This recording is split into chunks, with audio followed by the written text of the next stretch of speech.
Sports Day is brought to you by Barton Community College. Explore your future and get started now. Visit gobarton.com. Okay, Sports Day in 3, 2, 1. Person, us, Emporia, Rose Hill is the other one. We take on Emporia. McPherson and Rose Hill take each other on. Winners play winners, that type of thing. Last year it was fastball changeup, and he was probably 60% changeups, and it's really, really good, left-handed. And he can run it up there velocity-wise. And this year, it's fastballs ticked up. It's, 86 to 90. And I know the Chiefs have Chris Jones, so that helps dramatically. But you look around the league and it's like, oh, wow, this week the Chiefs have Khalil Mack to deal with. This week they have Max Crosby. Karlaftis is great. Is the other opponent coming into that game being like, oh, we fear the edge? I don't want to just trade back into Oblivion. I don't know exactly what I'm going back for, or have a good pool of players up here. Like you got 4 players here, they're going back 3 spots. We're 5, or a good one before that we like. So it's a lot of strategy, a lot of chess playing, but that's a fun part of the job. For those guys to say, I'm going to go to Green Bay, do you want to sit and wait? Maybe you don't care. But if you do care about just sitting, and then you become the spotlight, and it's not embarrassing, but it does make you the focus. Well, certainly on day 2. No surprise here. Excited for him. The unprecedented, probably the number 1 pick in the draft. Had a phenomenal year. Led the Blue Devils in every major category this year. Back it out to Leonard. Back to Powell on the right wing. Up for 3. Bang! He got it! Clippers take the lead with 90 seconds to play. 103 to 100. I thought this series would be like this. Both really good teams. We both throughout the season had ups and downs, but now we're both healthy and going at it. Ready to go! Here come the doggies, and this time it's a fair start. Huckleberry. Holy cow! Brad absolutely annihilated a fellow Corgi. And good afternoon. Welcome to Sports Day on 1590 KVGB and 95.5 FM. It is a Tuesday show. Steve Webster in the Mayo Money Management Studios with you today, along with Landon Winkler, our executive producer of the program. So we get you set for a Tuesday of sports. As on the show, Cole Reif will be in. We're going to talk about Royals baseball a little bit and other things. I didn't have time in the open because the Royals at home tonight, they'll open a series against the Colorado Rockies, 2 of the worst offensive teams in the majors right now.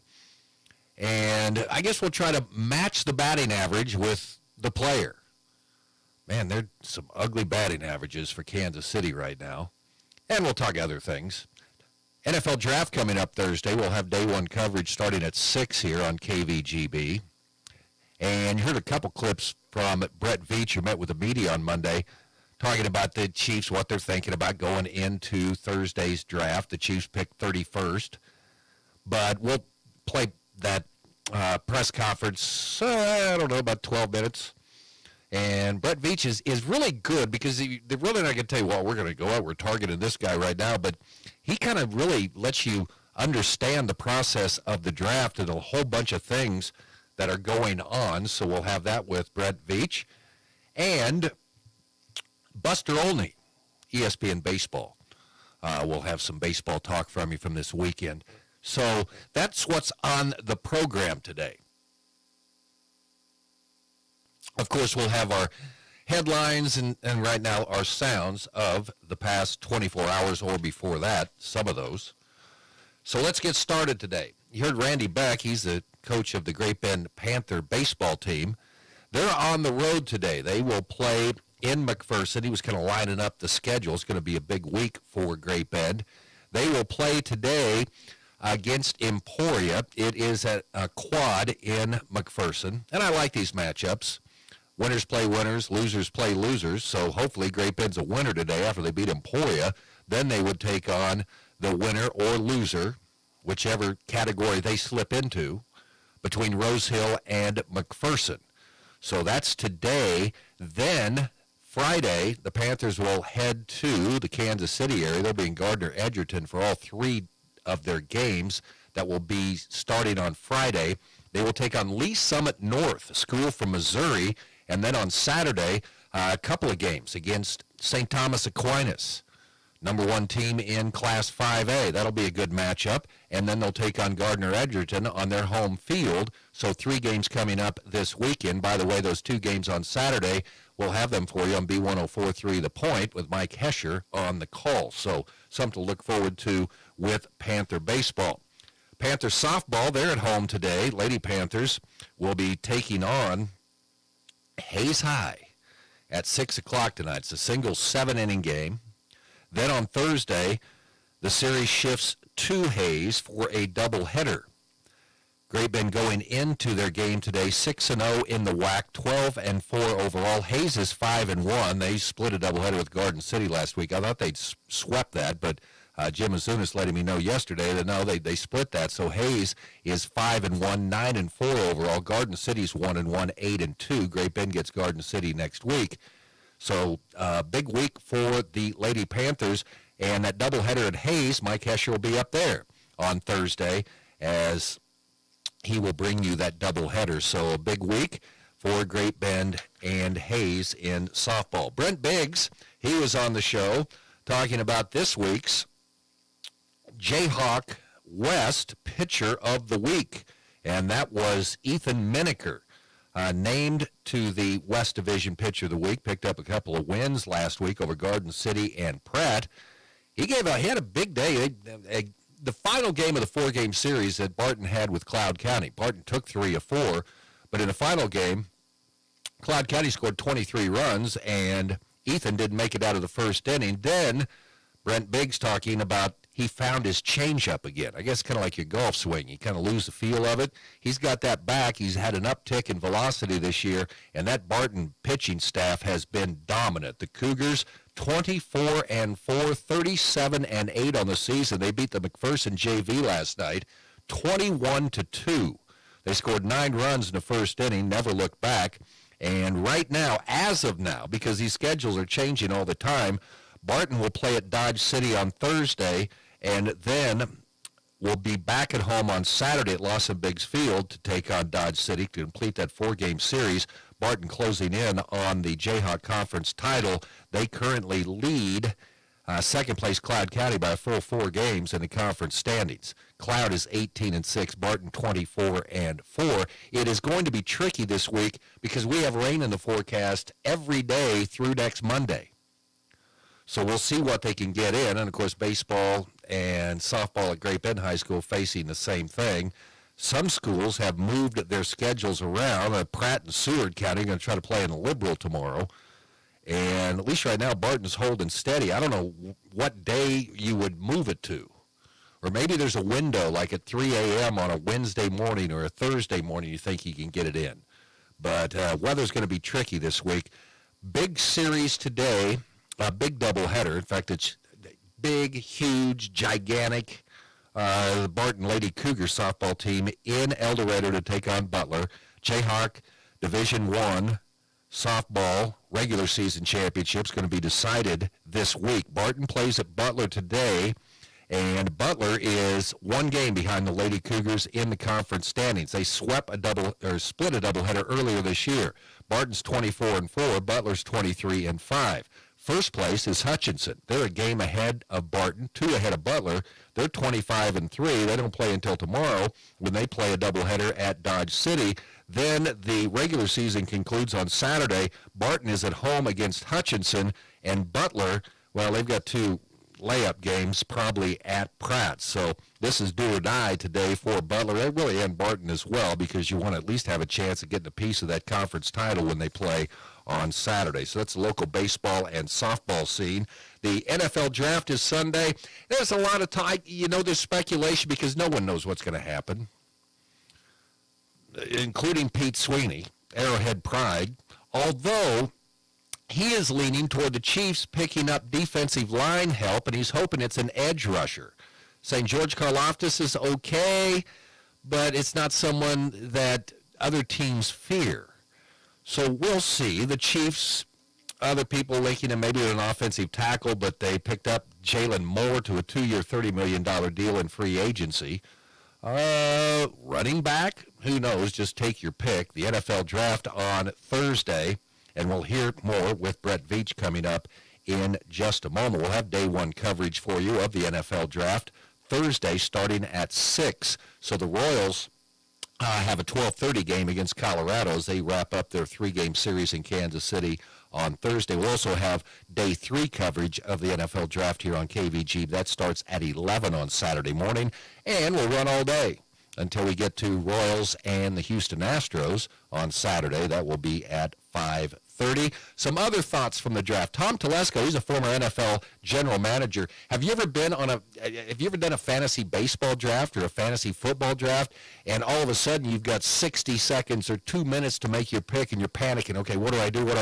Well, Tom Telesco talking about what it's like trying to trade up or down for a player. I've never really understood, trading down in the draft. And Tom Telesco said, well, you don't want to trade down into oblivion. There's a lot of strategy going on there, and you got to keep your cool. You have 2 minutes left on the clock. You're trying to do a deal, say, with the Giants or someone like that.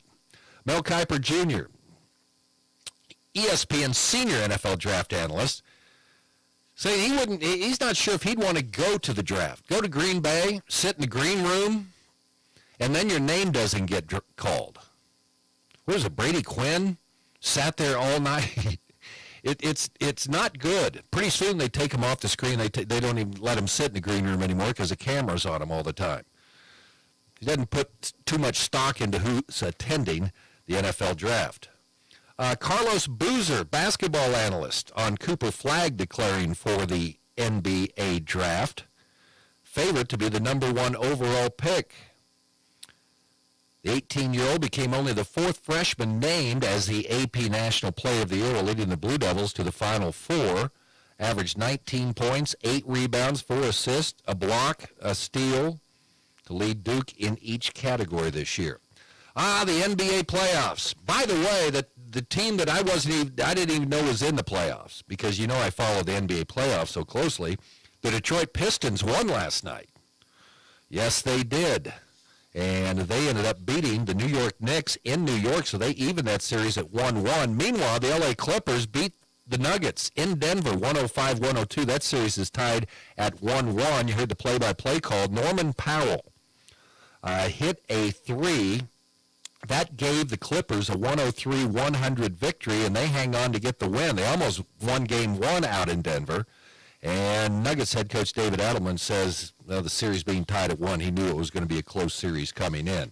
And, of course, our final cut was the play-by-play call from the National Corgi races.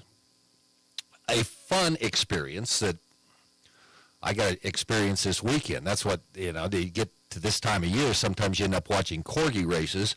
So Landon Winkler, who has a Corgi, I don't know if that Corgi would, how do you get a Corgi and a Chihuahua together? And how can that dog be fast?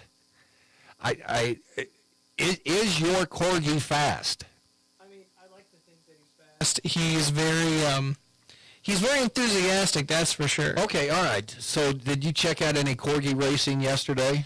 Well, I told my fiance about it, and I'm like, yeah, there's Corgi racing, and then my dog just so happened to be on her lap, all cute and fluffy, and I'm like, oh hi, and I just pet him, and I played tug of war with him, and then I completely forgot to check up and follow up on that. Yes, I got distracted by how cute my dog was. Well, that should be a reminder how much you're going to enjoy watching the Corgi. Okay, all right, maybe tonight. I guess she wasn't that excited about Corgi racing then. There's all kinds. They race them over in Oman in the Middle East.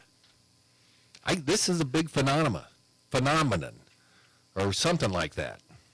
Yeah, and you can get it in, and if you don't watch the normal Corgi races, you can just put it on YouTube and get like separate races, and you can have family members or buddies over and bet on Corgi races in the privacy of your own shed. It's outstanding. All right, check that out tonight. There you go, sounds of the past 24 hours or so. Cole Rife coming up next. Also, we'll hear from Chiefs General Manager Brett Veach. Some baseball with Buster Olney. It's kind of a leftover day here on Sports Day. We'll get back into some regular guest tomorrow, even though Cole's a regular guest. He'll be in here in just a minute here on Sports Day. Our show today brought to you by C&E Doors, your full-service garage door company. Follow the orange sign south of 10th and Harrison. Freedom Claims Management, innovative healthcare plans for your business. Let them take care of everything for you from start to finish. Continued support, they have you covered. And Eller Automotive Repair, they specialize in wheel alignments, oil changes, general maintenance for all makes and models of cars and small trucks. The show continues after this. Barton Community College's natural gas program gives you the skills and training you need to succeed. Current student Easton chose Barton to get him ready for the field. I chose natural gas because I saw all the different type of hands-on work that they do. The technology is top-notch. Instructors are very knowledgeable of everything. Anybody interested in a career in natural gas, I really encourage them to come here to Barton. My name is Easton Juno, and I'm a Barton Cougar. Learn more at naturalgas.bartonccc.edu. Community bankers should actually know your community. Hi, I'm Sean Powson, president of your local Equity Bank. As someone who lives here, I know many of you, and I know what's important to you. I've been in the industry a long time, and I've helped many navigate through financial challenges and lead them to financial opportunities. I believe that people bank with people, so I'd like to invite you to stop by one of our region's 5 locations and meet our friendly, helpful staff. Let us show you our commitment to serving you and our communities. Because at Equity Bank, we're right here beside you. Member FDIC. If you're needing a healthcare plan for your business, let the experienced and dedicated staff at Freedom Claims Management Incorporated customize a health insurance plan that fits your business's need. Regardless if you're a large corporation or a small business on Main Street, Freedom Claims Management Incorporated can help you provide your employees with great health coverage at an affordable cost. Visit freedomclaimsinc.com where you can schedule a free, no-obligation health assessment today. Freedom Claims Management Incorporated in Great Bend. He's the voice of Pleasanton High School football, the Barton County Cougars, and the king of the tweeter machine. It's Cole Reif on Sports Day on 1590 KVGB and 95.5 FM. Welcome back to the show. Cole Reif joins me now. Okay. You know, members of my family, my son-in-laws. I mean, you know, you've got the big what is that? College football game going on over at Sean's house right now.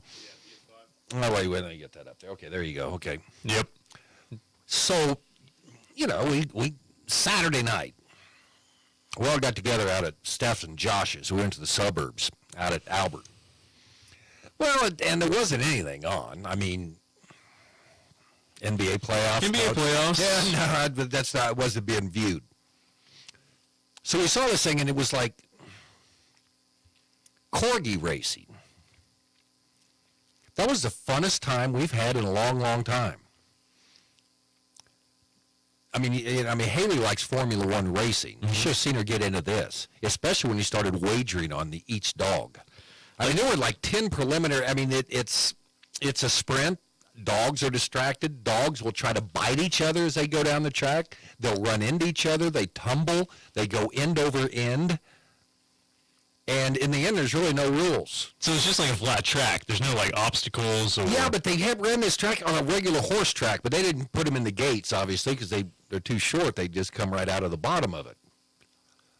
But the dirt was a little bit deep. I thought I've seen some other corgi races that were run on artificial turf, and I'm sure the times are much faster because little corgi's got those little legs, man. And yeah, they're going to get stuck in those. It was how many heats? Like, I mean, it was just like one heat and it's done. There were 8 heats. 8 heats, okay. And then they took the winner of each heat, and then they went to the championship. And it was really cool because the championship of the National Corgi Championships was the dog that the previous year got right to the finish line and then decided he wanted to run straight left along the finish line and didn't cross, and the other dog came up and won, and he came back and won. And the fish. That's what I'm going to do. At the end of June, I'm going to become I'm just going to become a corgi play-by-play guy. That's what I want to do. So when you were watching, were there play-by-play? Yes, there was play-by-play. Or was it just analyst stuff? And then the analysts, then they'd interview the different. Okay, Landon, who is that on the phone? Probably our It's probably our good old friend, potential spam. Yep, you're exactly right. They always called during Sports Day, too. Okay, so what was I saying here? We play-by-play? Okay, yeah, the play-by-play. But then the woman that was doing the interviews after the race, I mean, the dog didn't have anything to say, but their tongues were hanging way out. I mean, they sprinted. She's like the lead weather woman on the Weather Channel. Wow. So multi-talented. Yeah, so that's what they do in their spare time. So anyway, there you go. I know people probably out there, but that's outstanding. Corgi racing. What? Yeah. I feel like you could do that with any breed then, right? But it's probably not as entertaining as watching a corgi. Yeah, because they don't like, they'll bite each other while they're going down the track. Here's the final call. Ready to go! Here come the doggies, and this time it's a fair start. Uncle Barry. Holy cow! Blood absolutely annihilated a fellow corgi. Yeah, he just knocked him down and ran him out of the way and ended up winning the race. So anything goes. There's no set rules. No, because the dogs get distracted very easily. Check it out. We'll have you over to Sean's this week, Saturday night. I think we can have corgi racing. So is this an ongoing deal, or is this like you get it like once a year? The Nash, but I've seen some other races. I mean, they race. So they must lead up to the championships. Great Britain. They do it in Oman. Maybe it'll be race on sand there. Maybe it'll be Olympics. The best corgis from the world. So what do you think on the Royals right now? Because I was thinking, boy, they don't hit the ball very well. But so here's their averages this year. Yeah. Take Witt out of there. Tell me the average team average. I can't find that on. I'll get the. Oh, it's below 200. I know that. As a team, the Royals are hitting 210. Bobby Witt Jr. is having a nice season, 389. Or that's Mark Canha. Mark Canha. And he's back up, so he'll probably be in the lineup tonight against Colorado, hitting 389. You have Bobby Witt Jr., 307. Michael Garcia, 278. And then there's not another player on the team that's hitting better than 214. Yeah. That's Kyle Isbell hitting 214. Jonathan India. By the way, is Brady Singer 4-0 or 3-0 with the Reds right now? 3. Okay, 3? Yeah. Yeah. Come on. Why do you got to do that? Well, now, Jonathan India's hitting 205. And being a fantasy baseball guy, I've had Jonathan India on my team. He was Rookie of the Year like 3 years ago for the Reds, and then he's kind of battled injury. But it was like he was the savior that was going to come in this year, and, well, he's going to get on base for Bobby Witt. Yeah. His average, he never has been good. He has a good on-base percentage, but doggone, man. 205. Kevin Biggio, who is the darling of the Orioles 6 years ago, he was their big guy that was going to come in and make an impact with Baltimore. Now he's playing with the Royals. Well, you're catching a theme right now, right? Because I've already heard you reference it at least twice, maybe 3 times, that 3 or 4 years ago, or this guy's 6. Well, and you even look on the pitching side for Kansas City right now. He's hitting 195. Yeah. But you even look on the pitching side for Kansas City, and, Reagans will do his thing. Bubic has been good.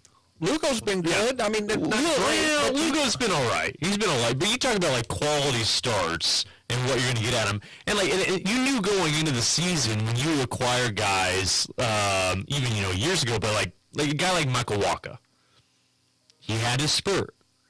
His spurt is over. And now, but if you're in Kansas City's position, that's where you're at. I mean, it's been that way from the get-go, where you either get veteran pitching staff that's had some good years, that are on their decline or on their way out. So they learn to pitch, though. They stay healthy, right? Yeah. But and hopefully maybe they catch magic once again and can kind of give you some outings. Or you have a young and undeveloped pitcher that's going to be good, like a Brady Singer or somebody else. And not necessarily that they've rushed them into the big leagues. I don't think they've done that. It's just that anytime you come in, you're going to have to, take your lumps and whatnot. So, that's where your combination of your pitching staff's at right now. You got these veteran guys that are... And it got into the playoffs last year. Okay, but not great. But they hit a lot better last year. So, so if you were going to say, what's worse right now for Kansas City and what's their biggest issue, Yeah, I think you would probably look at that batting average would be the first thing, but pitching hasn't been overly stellar at this point of the season. Salvador Perez got benched by the Iuka Hustlers. For who? Who'd you put in? Drake Baldwin from Atlanta. And he had a home run that night. But Baldwin only plays like 2 out of every 5 games. Yeah. So Salvi's going to have to be back in there tonight. So, yeah, we'll see what happens. But at the end of the day, you're only 5 games back. Nobody in the AL. Caglianone's crushing. Do you bring him up? I'd say eventually. Just see if he's going to. Yeah, I think so. I mean, that was a big splash, from the draft. And, yeah, I think you go ahead and make that move, especially if things are trending in this direction. But, like I said, you're 5 games back, and nobody in the AL has separated. No, it's still, it's really. Yeah, it's really early, but this is also, a theme we've had. But, last year was also really good, too. So, can they pull things back around? Yeah, I think so. I think they have, if last year's team could pull that off, I think this year's team has that capability. Well, MJ Melendez got sent down. He was hitting 085. Hunter Renfroe, yeah, he's 140 right now. There's some big names down there for the Royals standards. Freddie Fermin, 188. Okay. Well, just keep What'd you predict? What'd you predict on the wins? Oh, the usual. I think I picked them, a winning record this year, so that was probably stupid. 84 and Did you pick them to match what they did last year? No. Okay. No. I had concerns about their offense the whole time. Jonathan India is going to change his whole thing. Well, see, fantasy baseball gives you a pretty good. A lot of these guys are ones that aren't rostered in Tiger Bowl, so that's 12 teams with 25-man rosters, and there are very few Royals that are rostered. So. Fantasy baseball owners, they know. They know. They know the stats. They know the numbers. NFL, it's NFL Drafts Thursday, and all these guys are trying to figure out what the Chiefs are going to do. I don't even worry about the Chiefs anymore. I'm in Brett Veach we trust. Yeah, but eventually you just want that pure dominant team, though, right? You want to build up a dominant team. We're not the Dodgers, so you don't. Yeah. You can't go out. There's a salary cap in place. Yeah, but there are certain points that even 2 years ago, and you can say about all the wide receiver problems that they had that were heavily publicized, but like the defense was dominant. It was really, really dominant. Last year's defense was good. But, to say you're going to win 11 straight one-score games, in this upcoming year, I mean, that's might be a little bit of stretch. But at the same time, I have no fear of the AFC West. There's been, call it spoiled, but, nothing that the AFC West does. I mean, Denver's got their quarterback. Congrats. You're still not going to win. On a rookie salary. Bo Nix is really good. I think you're going the right direction, but you're still there's just no fear right now until somebody truly knocks off the Chiefs. I don't care what team they roll out there. They'll get in the playoffs. Will they be the 1 seed? I don't know. Baltimore and Buffalo are still going to be there, and Cincinnati, maybe they make their comeback. But, it's the Chiefs are the Chiefs and until the AFC proves different. Now, the NFC, obviously somebody has said, hey, we're better than you, but AFC hasn't said that yet. And Baltimore still has Lamar Jackson, so you can just cross them off the list of having playoff potential. Isn't it fun just being an arrogant football fan?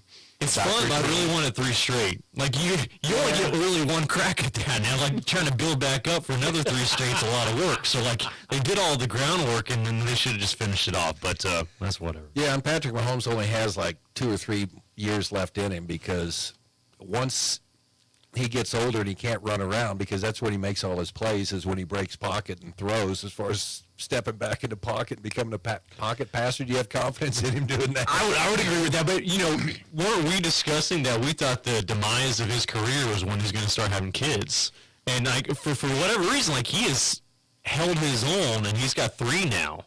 So they haven't deterred from Patrick Mahomes' greatness. I was really fearful once he got married.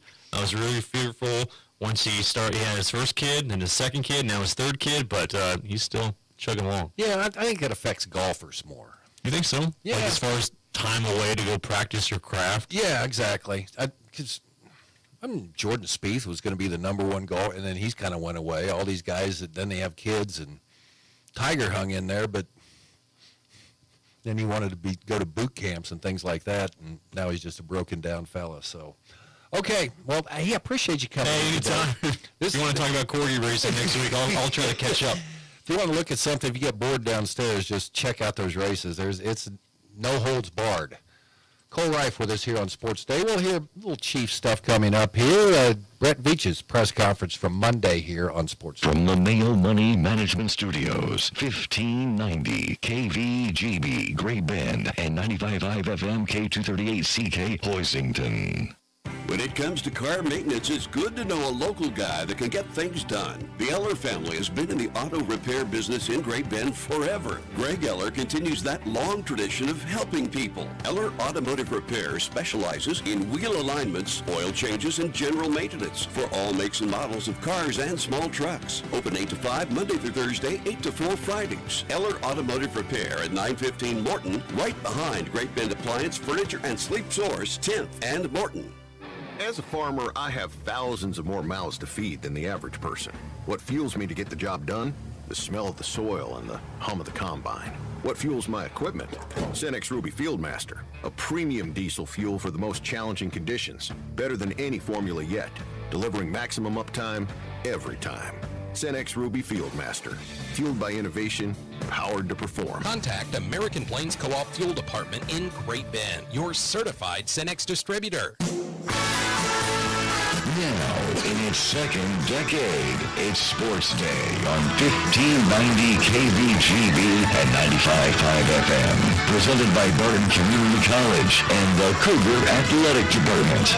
All right, Sports Day today brought to you by Great Bend Rec Commission, dedicated to improving our community and the lives of its individuals. Also by Equity Bank. Here when you need them, bank local, save big with in-person banking and business banking. Visit equitybank.com for more information. Brett Veach met with the media in Kansas City this week talking about Thursday's NFL draft. So we'll bring you that right now. Excited for kickoff of the 2025 NFL draft. Super exciting time for my staff, Chiefs Kingdom, and again, really look forward to this next few days. I want to start off by thanking my scouting staff. They do a tremendous job, our coaching staff, all the people in the building that help us through this process. There's a ton of work that goes into this, and again, we're super excited, and with that, I'll take your questions. We'll go ahead and start with Adam Teicher. Brett, how are you doing today? Good, Adam. How are you doing? Good. Wanted to ask you about 3 of the free agents you signed and what you liked about them, how you see them fitting in, that kind of thing. And those would be Elijah Mitchell, Christian Fulton, and Jalen Moore. And Sid, I'll have a second question as well. Yeah, sure.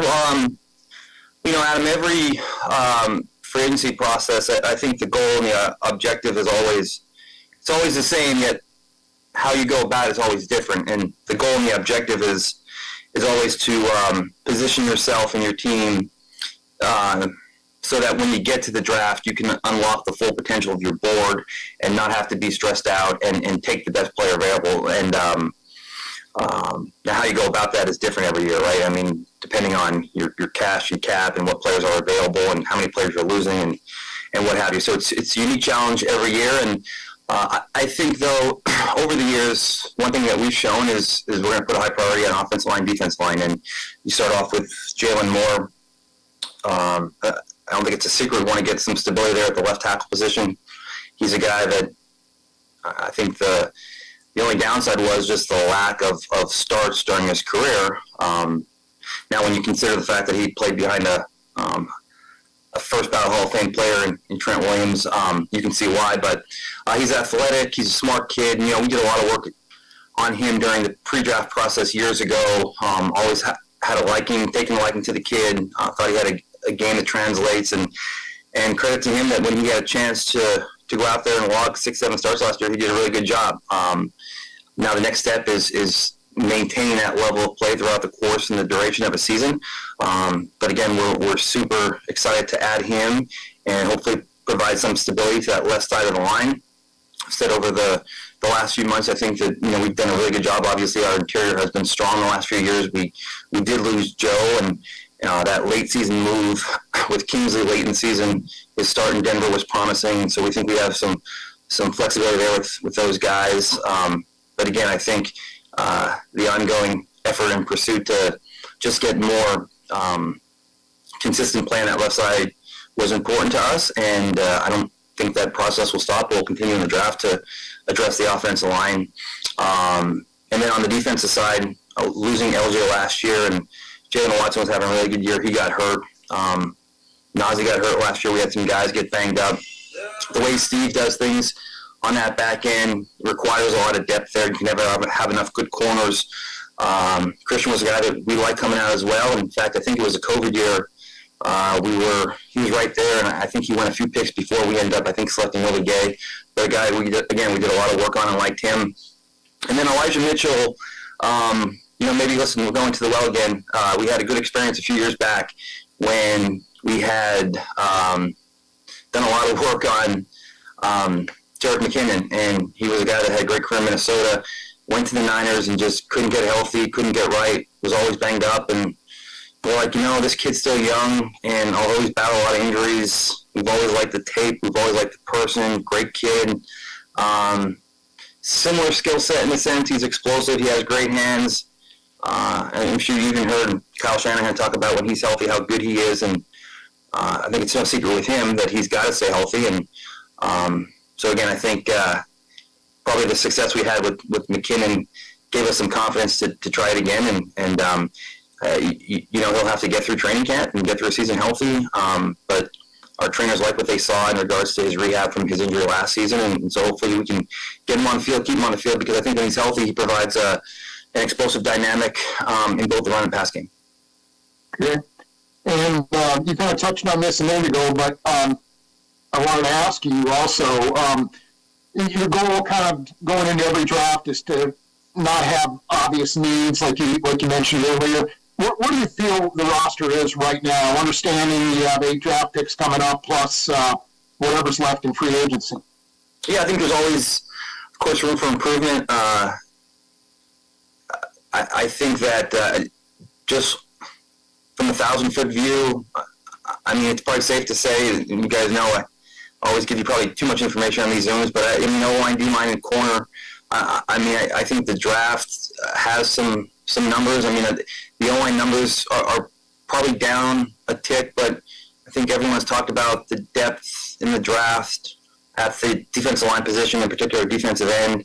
And then I think corner does have some sneaky depth there in the middle of the draft class. Maybe not as many high-end guys, but I think in years past, but I think there is some value there, and the level of drop-off, I think, holds from 2 to 3 to even into the early parts of 4. So, I think that would be a logical landing spot for us early in the draft, but I think we're always in the mindset, too, to, add players that we have graded as impact players, and certainly wouldn't shy away from continuing to add to our receiver room as well. So I do think that, again, you can't accomplish everything exactly you want to in free agency just because you don't have an endless amount of resources, but I do think we put ourselves in a position so that, if we're sitting there at 31, we certainly have a need for O-line, D-line, corner, receiver. So all options are open, and I guess we'll see how it kind of shakes out.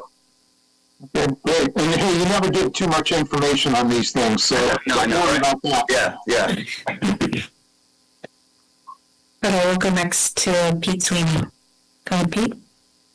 So I have a quick second question, if I could. But I was just wondering about Trey Smith, where that stands, your comfort level, if he needs to play on the tag, and optimism level for potentially getting something done by that deadline.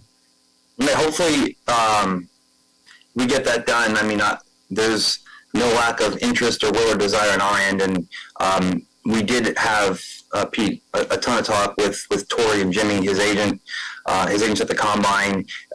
Those conversations continued on to the owners' meetings, and so now also CAA has a ton of draft prospects, and they have a ton going on. So, we've exchanged multiple phone calls, multiple emails, and, my guess is once the draft's over and our focus is back on taking care of the players that are here and trying to get those guys locked up, and CAA on their end, I mean, they have, again, they're one of the leading agencies in regards to the players they produce every year. So I'm sure once things settles down on both ends, we'll be in a position to continue this dialogue and hopefully make some progress there. But there's no secret that I would like to get Trey locked up. And then just a quick one on the draft. You always forward about potential round one grades that you guys have. So I was wondering about that. And then also something that you always mention each year is the hot zone. So just number of round one grades, if you're willing to share that, and then what you kind of foresee the value in this one. Yeah, Pete, I think it's probably a tick down. I think typically in years past, that number has been anywhere from 15 to 18, even 19. I think the last I checked, it was right around 12 or 13. So it is lower, although I will say this, in that secondary wave of guys that, are in the late round, high two consideration, that number is probably a little higher. So hopefully that provides a little bit more flexibility on both ends. So I think that top end number is just a tick down from years past, and I think we've have a pretty consistent game plan year in and year out, and if one of those guys, however unlikely it is, that we have in that 12 or 13 or 14 number range, if they were to fall into a reasonable landing spot, I'm sure we would make some calls, and typically it's unlikely to happen, but we all know a few years ago it did happen with Trent McDuffie, and we were able to do that. So that will be kind of our mindset again, and we'll see if it works out. I don't think it'd make too much sense for us to we need all these picks, and we need to add depth on multiple fronts and the secondaries and receivers. So trading multiple picks to just get one piece doesn't really make sense. But I think if a guy we really like does fall into the 20s and it's reasonable, I think we'll be aggressive. Otherwise, I think we'll be happy with adding players at each round and multiple players in 3. Thanks. We'll go next to Sam McDowell. Hey, Brett. We'll have a couple of things as well. Wanted to ask you about left tackle. You talked about Jalen Moore, but is that still a position that you could foresee addressing in this draft? Yeah, I think O-line and D-line is always going to be at the forefront of where we are in regards to roster composition. And again, we're really excited about Jalen Moore and what he can bring to the table. Again, small sample size, but it's been really good, and we're excited to work with him. But it's a long season, and Jalen's under a 2-year contract, so and Juwan's getting toward the tail end of his contract too. So you always have to have one eye on the future, and one eye on the present, and one eye on the future. So I think that obviously any chance that you have to draft a guy that you can project to be a starting left tackle, you do that, and they're really hard to come by. I mean, it's not one of those things that. Look, you can hit on any position throughout the course of the draft, but consistently those slam dunk franchise tackles they're typically top 15, top 20 picks. So if one does slide, or if you're able to get one, even in later rounds, that you think has a higher upside than some of those prospects in past years, you don't ever shy away from that position. And then second, I wanted to ask you about, this is like 3 times in 4 years where you've lost somebody in the front office of the draft. Formula, I guess, changes for you. The process changes for you. Obviously, the first one you've done without Mike. What's the process like year to year whenever you do have guys that are pretty influential in the room that you go without? It's funny because I just joked about that the other day with Ryan being in Chicago and Brent Tillis in Carolina, and now Mike in Tennessee. I think that as the years go on and I keep losing key members of our personnel staff, the time period when we shut down meetings is getting pushed back sooner and sooner, because we're all such good friends and we talk a lot that I joke with the guys that pretty soon it's just going to be me here by myself in a room, because we talk to each other so much all the time that I'm worried about all of us having the exact same draft boards and all of our stuff getting out there. But it's a unique dynamic, but certainly happy and excited for the work those guys have done and the jobs they've done. I think each individual has done great jobs in regards to what Poles has done and what Brand has done early on. And I think Mike's going to do a slam dunk job there. So I'm excited for all those guys. It is different. Fortunately, that we do a great job, and it's no different than putting a roster together of players. I mean, you have to have a roster of personnel members. with the guys like Chris Shea and Mike Bradway and Tim Terry and Ryan Nutt, and then have a really strong group of young scouts that are working their way up too. And kind of like that mentality when one player gets injured or moves on, the next one steps up, and we've had a really good group to work with, and they've all stepped up and done a tremendous job. Thanks, Brett. Let's go next to Jesse Lowell. Hey, Brad, I know things are going to change and things happen that you don't expect in the draft, but with your first round pick in particular, what is the likelihood that you guys might look at trading back with that particular pick? Yeah, I certainly have a tendency to be on the aggressive side and move up. Although it's interesting, as I just mentioned to Pete before, the numbers are a little bit down in regards to that top end, usually being 15 to 17. They're more from in that 12 to 14 range. So, and then as I mentioned, definitely the secondary stack is a little bit bigger. So I think that there is probably, just from a sheer number standpoint, more of a likelihood that could happen when you have, again, on the front end, the numbers,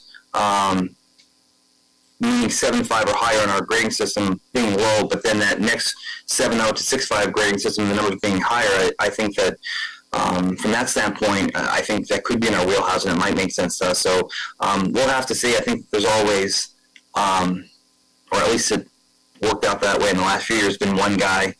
Worthy was one of those guys last year, but we'll see. But I know that I've shown to be more aggressive, but I'm certainly open to it. And if it makes sense for us and we can acquire additional picks, I'd be all for it. There you go, Brett Veach from his media conference that he had in Kansas City on Monday. Now we'll wait the draft. Yeah, wait and see. That's the way it's going to be, but I'll put my faith in Brett Veach, what he's been able to do with the Chiefs. Our show today brought to you by the Barton Cougar Booster Club, continuing their efforts to make the Barton Athletic Department the best in the country, doing quite a job doing exactly that. Sports Day continues after this. Community bankers should actually know your community. Hi, I'm Sean Powson, president of your local equity bank. As someone who lives here, I know many of you, and I know what's important to you. I've been in the industry a long time, and I've helped many navigate through financial challenges and lead them to financial opportunities.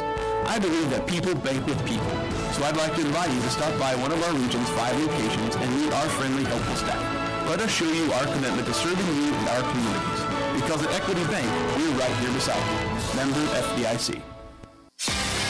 Barton Community College's carpentry program is evolving to better meet industry needs. Barton is now offering construction technology. Workers are in high demand for the construction industry, and with hands-on training in framing, roofing, siding, and more, this program will put you on the fast track to join the workforce swiftly after graduation. This one-semester certificate will give you the skills you need to build your future. Enrollment is open now. To learn more, visit construction.bartoncccc.edu. Marmy Auto Group makes it happen. Central and Western Kansas. Check out our selection of new and pre-owned inventory. Marmy's friendly staff offers top quality service that you've gotten to know over the years. When your existing vehicle needs parts or service, our experienced team will get you back in the game this season. Marmy Chevrolet, GMC, Ford and Chrysler, Dodge, Jeep Ram, parts, service, and body shop. Visit Marmy Auto Group on 10th Street or marmys.net. Marmys, make it happen. Sports Day is presented by Barton Community College and the Cougar Athletic Department. Sports Day on 1590 KBGB and 95.5 FM. Sports Day also brought to you by the Animal Medical Center in Great Bend. Large or small, they take care of them all. And the American Plains Co-op Bulk Fuel Department, featuring number 2 Clear Diesel, bulk fuel, E10 fuel delivery and all your lubricants, and farm fuel supplies. Okay, Buster Olney, David Cohn, Eduardo Perez, and Carl Ravitch. They always do a podcast, or Buster Olney always does, but after Sunday Night Baseball, they were in San Diego for the Padres and Astros on Sunday.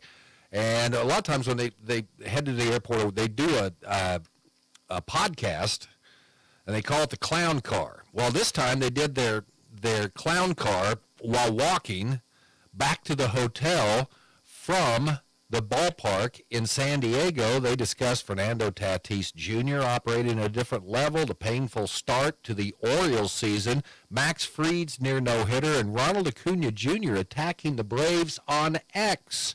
Here's Buster Olney's from his podcast. Cody, we've been lucky so far this season.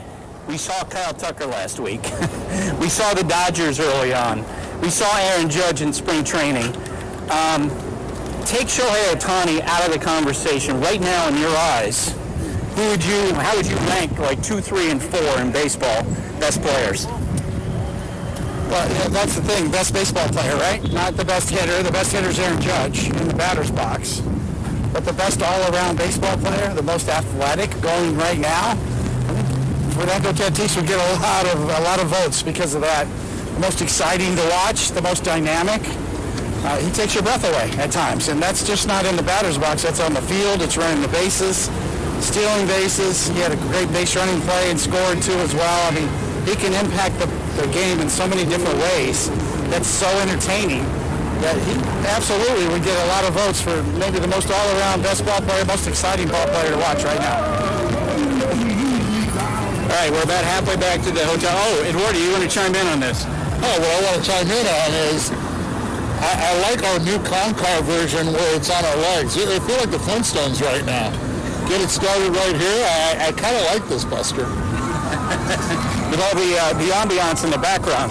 I was going to let's start spinning off into some other things going on around baseball. The Baltimore Orioles today allowed 24 runs. Charlie Morton didn't last long. I think he didn't make it out of the third inning. They got the worst starters ERA in baseball.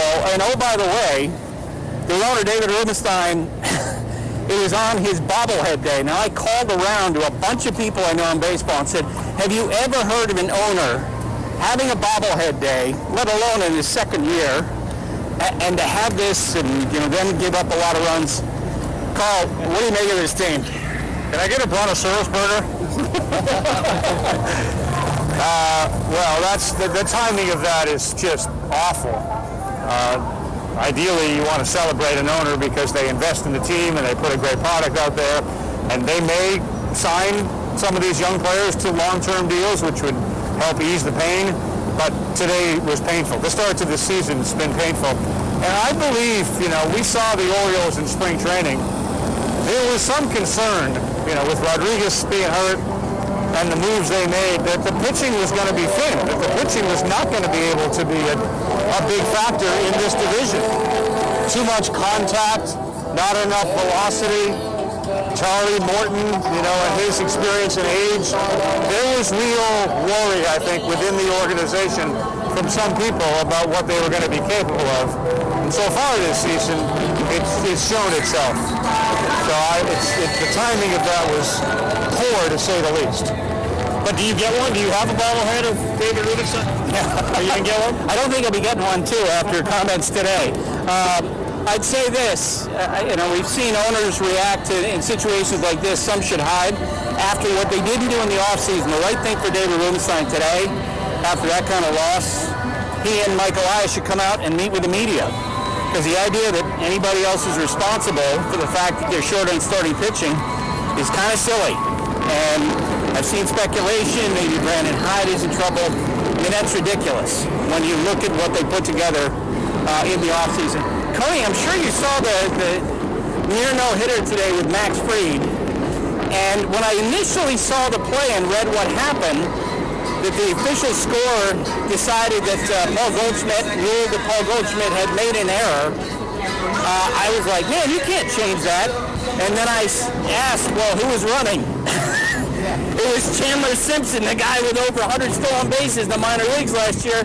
Actually think that was the right decision because I don't think there's any way they would have gotten him at first. Oh, I agree. I think all the replays showed that, Max Fried kind of, when he threw the pitch, he kind of landed with a step towards third base away from the first base bag. So the foot race, he never would have made it. Even if Goldschmidt fields it cleanly and flips to Max Fried, he would not have been there in time. So, yeah, clearly, I think when you look at it objectively, that it was a hit.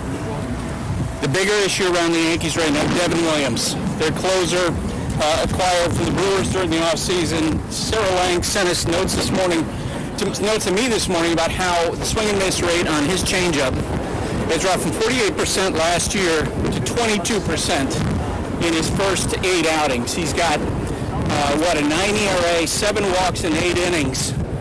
You've seen closers in New York what do you make of this? Well, it's a tough start to his Yankee career, no doubt. Not only is the swing and miss not there on his changeup, but he's throwing it more often. He's throwing it 8 to 10% more often than he has in the past, and he's not throwing it for strikes enough. So that's why there's not the swing and the miss, that he hasn't been able to throw his fastball enough for strikes to set it up. And I know the theory in analytics that you throw your best pitch as often as you can, but at the same time, you need to protect your best pitch at times, too. And the only way he can do it is to throw his fastball for good spots to get ahead, get count leverage, and then he can get the swing and miss at his changeup. But he's been relying on it too much. Even he admitted that. And I think there will be adjustments made. Eduardo, I want to ask you about something in the Braves world. They actually had a good weekend, a good series, but around that kind of swirled this mini controversy. Jared Kelenic on Saturday night did not bust it out of the box. He thought he'd hit a home run, hits the wall. He winds up getting thrown out at second base. Brian Snitker, the Braves manager, was asked about it, and his response was, in so many words, no, why should I? And that was reported. And then on Ronald Acuna Jr.'s Twitter account, the response on Sunday morning was, they would have taken me out of the game. I'm paraphrasing. He was later taken off. Brian Snitker was asked about this. He said he hadn't talked to Acuna Jr. Tell me, if you were in Snit's shoes, how you would handle this going forward, Eduardo. Yeah, I saw that, and I knew it was going to cause some serious noise. But when Ronald Acuna Jr. was taken out of the game, and rightfully so at that time, that was the third time he had done that. And I think Brian Snitker the first time said, okay, he'll learn from it. The second time, most likely had a conversation with him. And the third time, was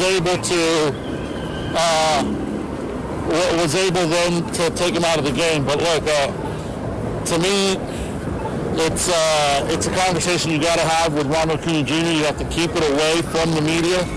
So there you go, Buster Olney's podcast talking about a bunch of different things, and you might want to check it out, especially if you love baseball. Our show today brought to you in part by the Marmy Auto Group on 10th Street in Great Bend, the Sunday night baseball crew, with their walk from the stadium to the hotel. We'll be back to wrap up our show here right after this.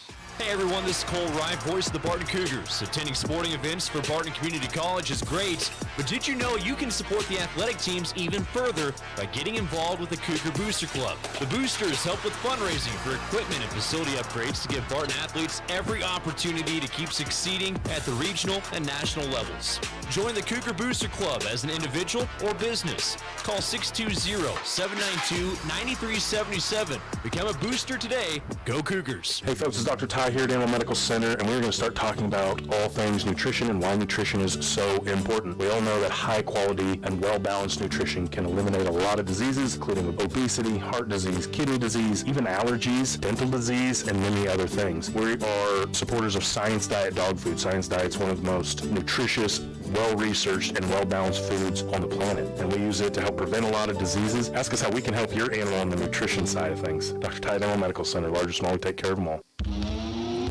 It's going to wrap up our show today. Tomorrow, softball heavy on the program. Carrie Minton, Great Bend Lady Panthers, softball coach, will be in with selected players. Again, the Lady Panthers taking on Hayes at Sports Complex today at 6, and Thursday they head to Hayes for a doubleheader. And Carson DeBow, she usually is on the show today, but she's busy. She's in El Dorado with Lady Cougars taking on Butler this afternoon. So we'll talk about that matchup and the big matchup, close the regular season with the conference title hopefully on the line Saturday against first place Hutchinson. That's on the show tomorrow. Oh, Gerard Welbrock, voice of the Fort Hays State Tigers, on with us tomorrow. That's our show today. Have a great one. We'll talk to you tomorrow.